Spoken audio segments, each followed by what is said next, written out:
మనం దేవునికి పెట్టిన బట్టలు మనమైనా కట్టుకోవాలా లేదా దేవునికైనా వదిలిపెట్టాలి?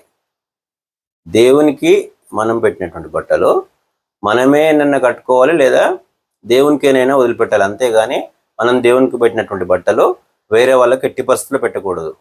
శుభం కోసము మనం కొన్ని కోరికల కోసమో లేదా భక్తితోటో మనం దేవునికి కట్టించినటువంటి వస్త్రాలను అదే విధంగా దేవునికన్నా వదిలేయాలి లేదా మనమే కట్టుకోవాలి. అయితే 50 రూపాయల్లో 100 రూపాయల్లో చీర పెడుతున్నాం కదా, దేవునికి కనుక అట్లా పెడతాము కనుక మనం అది కట్టుకోమో ఎవరికైనా ఇద్దాము అన్నది అయితే చాలా తప్పు. మనము మన స్తోమతకు తగ్గట్టు దేవునికి బట్టలు కట్టించాలి.